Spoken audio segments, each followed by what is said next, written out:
Hello, guys. My name is Tony. You know the popular saying, fake it until you make it? Well, I guess it doesn't work for everyone. This is my story about how I tried to fake a life just to make it. But did I succeed? Let's find out together as I share my story. Stay tuned. So, guys, this is my girlfriend Eve. She's beautiful, lovely, and most importantly, very successful and wealthy. This is an opportunity I wouldn't dare to joke with. Eve is my asset, I told myself as I gazed at her while she smiled. Took her to this beautiful and cozy restaurant, fitting for her status to do the needful. I got on one knee with my surprise engagement ring and proposed to her. Eve, these past years with you have brought nothing but joy and happiness. Since you came into my life, you've lit it up, and I will be the happiest man on earth if you accept to be my wife. Will you marry me? I asked. With excitement and happiness, she shouted, Yes, yes, I will marry you. I put the engagement ring on her finger, and I could see the joy in her eyes as she had been waiting for this. My joy knew no bounds, and I offered to cover the bill for everyone in the restaurant. When the waitress brought the bill, I reached for my card, but it wasn't there. My fiancée, Eve, noticing my unease, offered to pay the bill. Did I really forget my card? Not at all. It was all a strategy. I didn't have that kind of money in my account either, but I'm glad she's generous. Smiles. The next day, I was at my friend's apartment, the same one I had lied to Eve about, saying it was mine. I happily shared the news with my friends that I had proposed to Eve and that she had said yes, and how I left the bill for her to pay. They were shocked, but I told them to relax. I claim to be rich, guys, so I have to show her I am rich, I said. Ben asked if she didn't suspect anything. Not at all, I replied. She's a big girl. How could she even suspect that I didn't have my card with me? They were upset about the amount I spent on the ring, but I didn't think they should be. Eve is a big girl, and I had to give her a ring worthy of her class. I had to make her believe I was a wealthy guy, leaving them speechless. 2 days later, Eve called to check on me and asked if I was home. I innocently answered yes, thinking nothing of it, since she had never paid a surprise visit before. She always called before coming over, giving me time to prepare, so I wasn't worried. Later that day, I was with my friend Ben, and he expressed his concern. He said he understood that I loved Eve, but marrying someone wealthier than me might not be the best idea. I laughed and replied, "Wait, guy, who's talking about love? Forget love. I don't love Eve." He was shocked. "What? What do you mean you don't love her?" he asked. "Bro, I don't love her one bit," I said. "Then why did you go broke buying her that expensive ring?" he asked. "Guy, you don't understand. This is an investment. Must they tell you everything? By giving her such an expensive ring, she'll believe I love her, and once I gain her trust, everything she owns will belong to me. So forget love," I said unapologetically, leaving my friends speechless. I had no idea this was the beginning of my nightmare. A few days later, Eve called me to come to her apartment. What I saw when I arrived was shocking. I found her on her knees, begging another woman not to throw her out. "What's going on here?" I asked in disbelief. The woman explained that my supposed fiancé had been lying, telling people the house was hers and boasting about the cars and clothes. I was stunned. All I could say was, "Jesus Christ!" So she had been lying to me all along. I was finished. Eve had the nerve to ask me to help beg her friend Halima not to throw her out. I yelled at her to stay away from me and left the house. She followed me, pleading, "Babe." I responded, "Who is your babe?" I was furious. I thought I was playing her, not knowing I was the one getting played. How did I not see this coming? Could this be karma or something worse? It was hard to believe. A few days later, I was restless, thinking about Eve. Why was I worried about her? Should I call her? No, I thought, there's no need. She lied, and I lied too, so we're both liars. I convinced myself not to call her. The next day, I went to visit my friend Philip, who was actually squatting with the main owner of the house, Ben. I told him how I'd been feeling lately. "Bro, I'm worried about her," I said. Philip was surprised because I had earlier told him I was done with Eve. What if she really has nowhere to stay? What if she actually needs me? I asked myself. "So, what do you want to do?" he asked. He suggested that if I was so worried, I should call her. A few minutes later, I called her. "Hello, Eve. How are you doing?" She replied, saying she wasn't fine. She thought I loved her, but I had abandoned her when she needed me the most. "Where are you?" I asked.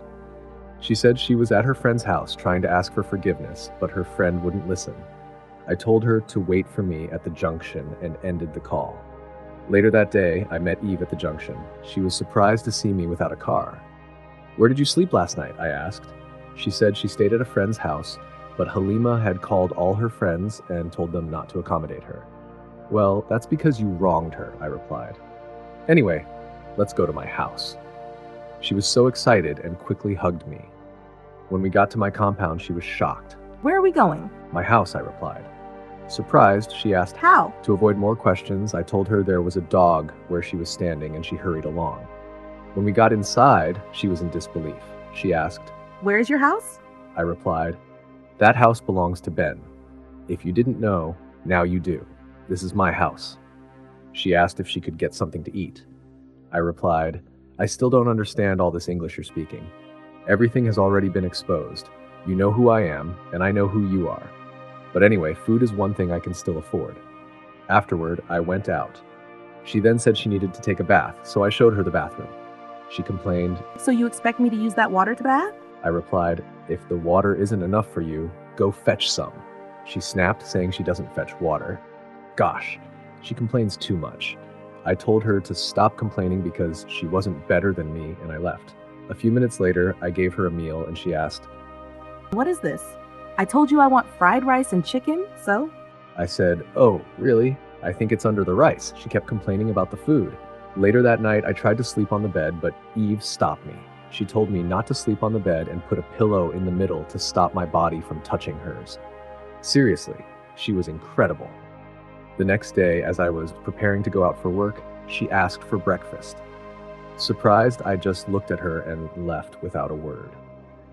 Later that day, while I was in the bedroom, Eve came in. I immediately asked, "Where are you coming from?" She replied, What kind of question is that? "Just a simple one," I said. She explained she had gone to see some friends, hoping they would accommodate her, but no one wanted to help. "Well, you must have been a great friend to them," I replied sarcastically. "By the way, where's the ring I gave you?" I threw the ring away after what happened. You told me you were done with me, remember? Furious, I asked, "Are you joking? Do you know what I went through to get you that ring?" While still upset and yelling, she said she wanted something to eat. I told her to go fix something herself. Can you believe she said she can't cook because she has a chef who does that for her? Like, seriously? I told her to stop pretending. We both know who we are now. Did she expect me to cook for her? She must be joking. A few minutes later, I grabbed a gallon so we could fetch water. She told me she couldn't fetch water. "Oh, really? Then don't touch the water. I'll fetch it myself," I said and left, with her quickly following behind. The next morning, I was getting ready to go out and Eve was still asleep. I woke her up so we could leave together. She said she needed to take a bath. "No? Oh, I thought you took your bath last night." "You don't need to do that," I replied, but she found that irritating. She went out to take her bath, then came back complaining about the crowd waiting to bathe in a single bathroom. Afterward, we went to hustle. Guys, can you believe because I yelled at her to be quicker when attending to a customer, she got upset and left. That same day, while we were heading home, Eve was still upset with me despite me pleading with her for about an hour. I couldn't believe I had been apologizing to her for that long. She told me to apologize properly, and I did so for the sake of peace. She really needs to take things easy. Later that day, while I was on the phone with my friend, Eve told me she needed to use the bathroom. I gave her a nylon bag to use, but she was furious. I guess she wasn't used to such conditions, but there wasn't much I could do. The next morning, she woke up early to take a bath. I was surprised, but I let her be and enjoyed the rest of my sleep. A few hours later, we went out for our daily hustle. Honestly, life is too short to be unhappy. No matter the situation, you just have to stay happy. That evening, when we got home, I gave her some money to keep for feeding and saving. The next day, after work, Eve served me a meal with a lot of meat. I was surprised and asked her how much she spent on the meal. Well, the meal actually cost 16,300 naira. Shocked, I exclaimed, "You spent that much on this meal in this economy? I pity the kind of fasting you'll have to do next." 2 days later, I heard some noise outside, so I went to check it out. To my surprise, I saw Eve fighting with one of the tenants, accusing them of stealing her water. "What's wrong with you?" I yelled at her. I figured she didn't realize that people often take things in the compound, and I worried she might be accusing the wrong person. I needed to apologize to her later. The next day, we went out to work, and I couldn't help but notice how actively Eve was calling customers, left and right. I was impressed, even a bit lost, just watching her. 2 weeks later, I visited my friends. They could tell from my face that I was starting to like Eve. "Bro, I thought you didn't like her?" one of them asked. "That was then," I replied. "I think I feel something for her now. As the days go by, I feel something deeper for her. I mean, if a fine girl can agree to sell snacks with the guys, she must be real." The next morning, Eve asked, Tony, why did you lie to me? I told her I didn't lie, but then I had a flashback to the first day we met. She had asked if I was the owner of a car, and because she looked so attractive, I lied and said it was mine. Since then, I'd been covering up the lie. 2 days later, while I was walking down the street, Eve's friend, Alima, drove by. She quickly got out of her car and tried to flirt with me. I told her not to bother because Eve and I were still together, but she kept trying to tempt me with her money. After everything I've been through, I knew I couldn't go back to that kind of life, so I ignored her and left. Later that night, while Eve and I were in the room, I suggested that she look for a job rather than selling snacks. She told me she had tried, but no one was hiring someone with just a BUE/EC certificate. I reassured her that I'd talk to my friend to see if he could help her find a job. To my surprise, she asked, So why haven't you worked with him since you can help? I told her, because I want to be my own boss. I don't want to work for anyone. The next day, Eve took me to her friend's house, and I was confused. "What are we doing here?" I asked. I was furious, thinking she was trying to beg her friend for forgiveness. To my surprise, Eve and her friend Alima were smiling at each other. "Wait, have you two settled?" I asked. Eve then revealed that Alima had been her childhood friend. You see, Tony, Halima here has been my childhood friend. This house, the cars, and the company belong to me. Yes, I lied. After you proposed to me, I called Halima to help plan my wedding, but then we decided to test you to know if you truly love me. But we got the biggest shock when we overheard you telling your friend that you don't love me. You were with me because of my money. Still surprised, I realized why Alima had flirted with me. I then admitted to Eve that I hadn't realized how much I loved her until we were apart. I couldn't concentrate, and I was restless. That's when I knew it wasn't about her money. I truly loved her. I moved closer, held her hand, and told her that I loved her for who she was, not for her money. She has a good heart, and that's what I admired. We hugged, and 2 days later, she began helping me with my business. The next day, I was at my friend's apartment. He was working on his laptop while I was resting when suddenly, he called my name excitedly. I woke up, and to my surprise, we had finally been accepted for the job we had been trying to get. I was so excited. The next day, Ben and I went to the company with Eve driving us in her car. She waited outside while we went in. Afterward, we planned to prank her by pretending we didn't get the job.